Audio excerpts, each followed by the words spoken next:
The Silurians are a race of creatures which inhabit the Earth before man had evolved.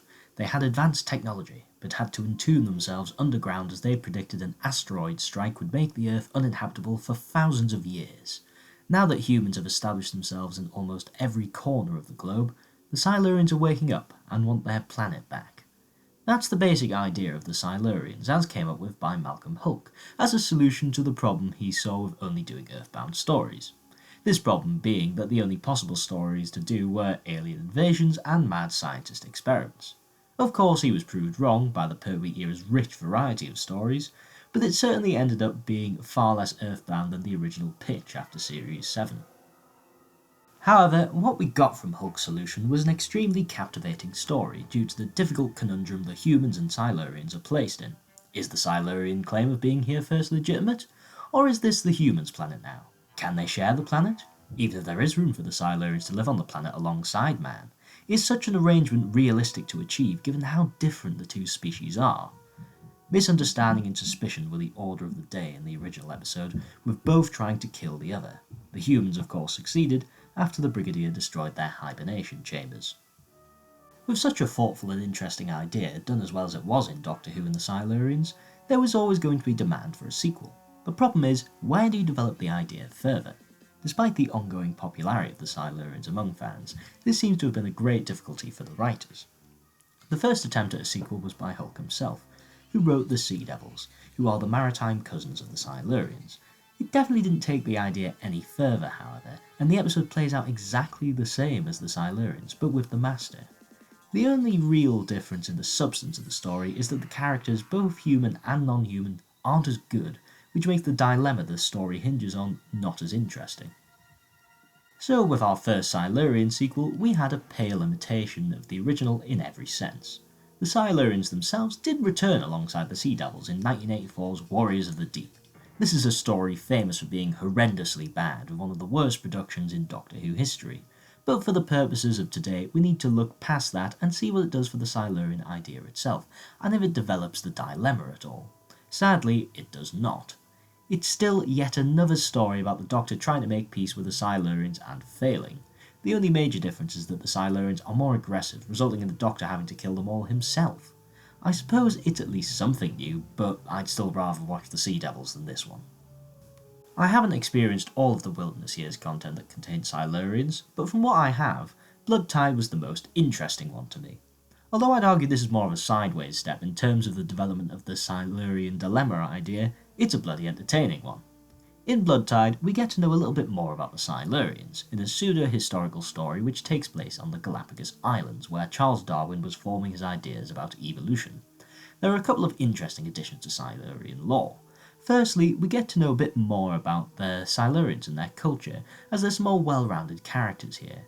And secondly, they eat apes and humans, which is pretty grisly. The biggest addition, however, is the revelation that it was a Silurian scientist who created humans by experimenting on apes.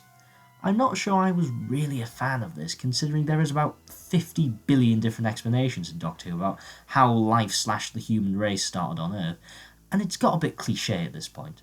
Still though, a fun story, even if it doesn't do a whole lot for the Silurian dilemma idea.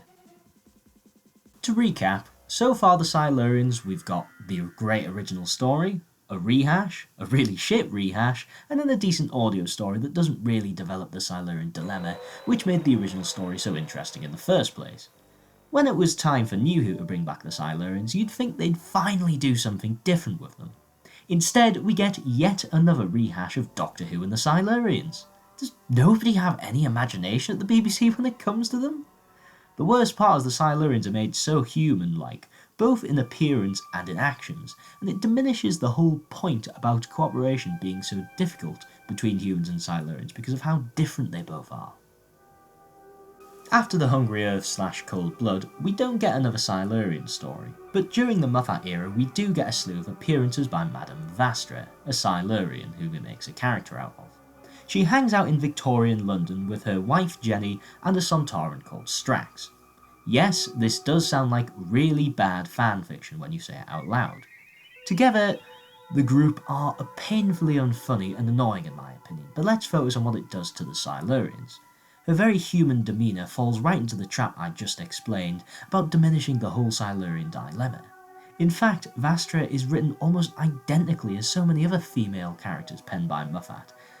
The way she is handled just makes a mockery of the Silurian dilemma that actually made the creatures interesting in the first place. Clearly, the Silurians have derailed in terms of their inclusion in Doctor Who. All of their TV stories have been rehashes of the same plot as the original story, but not even close to being as good, and Vastra has diminished how seriously they're taken on screen. So what is the future of the Silurians? It definitely should have one, as there is a lot of meat left on the bone of the Silurian dilemma, which has been untouched despite 3 TV sequels. What's the point of their reintroduction in the New Who if nothing's going to be done with them? Well, here's a couple of ideas which I think could finally give the Silurians the sequel story they deserve. The first and most obvious idea is to set a Silurian story after a successful peace treaty has been negotiated. Maybe a first contact goes well with a group of Silurians, or maybe they fight a war and both sides realise it's not worth it. Perhaps other circumstances such as an alien invasion or environmental collapse cause the humans and Silurians to band together and defend their planet. Either way, let's see why the Silurian dilemma is a dilemma. By this I mean, let's take an honest look at the world created by a shared planet between the humans and Silurians.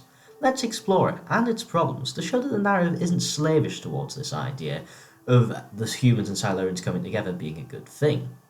Then we have another piece of the jigsaw. We can see the possible consequences of this world that is created, and it should not be afraid at all to show the negatives as well as the positives. That'd be something extremely interesting to think about, and make watching Doctor Who and the Silurians even more interesting retrospectively.